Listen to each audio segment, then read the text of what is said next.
John Henry with this month's Machinery Explainer for Frayne Industries.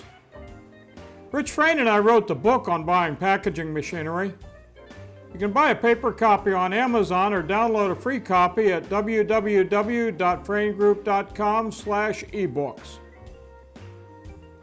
Nobody likes getting shots, but they're one of the most effective means of getting a medicine where it's most needed in the body.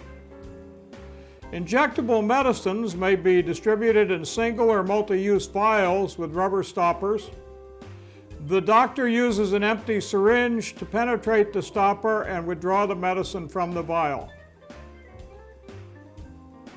This has some potential drawbacks, including contamination, particles, imprecise dosing, and leftover product in the vial.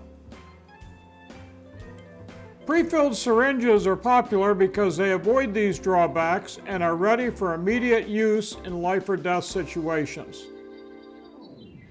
So how do they get the product into the syringes? Most syringe filling uses one of three methods. If the empty syringe has no needle attached, it can be filled through the luer, the fitment where the needle attaches.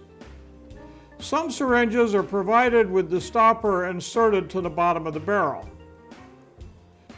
Others may be supplied without the stopper, in which case the filling machine needs to insert the stopper first. The luer is pressed tightly into a fitting and product is forced into the syringe with a pump. The product pressure pushes the stopper up the barrel. Vacuum may be used at the top of the syringe to assist in pulling the stopper up. Syringes can also be top-filled. This can be done individually in trays of 144 or some other quantity, or in an automated inline or rotary filler.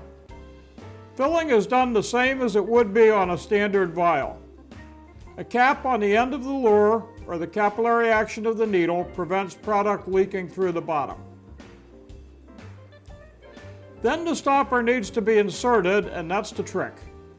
It needs to be inserted leaving little or no headspace, and without pressurizing or displacing the product.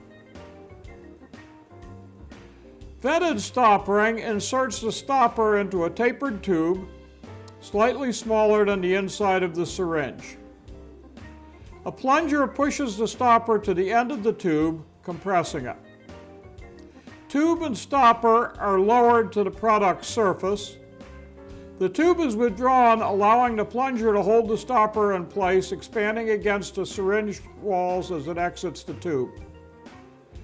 The stopper is then withdrawn from the syringe. This method is called vented because air vents around the side of the stopper. Vacuum stoppering seals the open end of the syringe and pulls a vacuum. Once the air is evacuated, the stopper is inserted through a collar into the syringe. Vacuum on the top of the syringe is released, and vacuum inside the syringe pulls the stopper down to the product surface. Depending on the syringe and stopper, a plunger may be used to help the vacuum pull the stopper down. See how simple that was? Just like Frayne Industries. When you need a machine or a complete line, they make it simple for you too. Their extensive inventory means you can get it fast. No capital? No problem. Frayne will rent you a line for the short term or lease it to you for the long term. They'll be happy to sell it to you if you like. It's your choice. Visit them online at www.fraynegroup.com. Better yet, visit their plant in Carroll Stream, Illinois, minutes from Chicago's O'Hare Airport. Take a look at their million-plus square feet of equipment. Talk to their engineers, designers, and technicians. It's a learning experience. I'm John Henry of Changeover.com for Frayne Industries. I'll see you next month with another Machinery Explainer. Thanks for watching.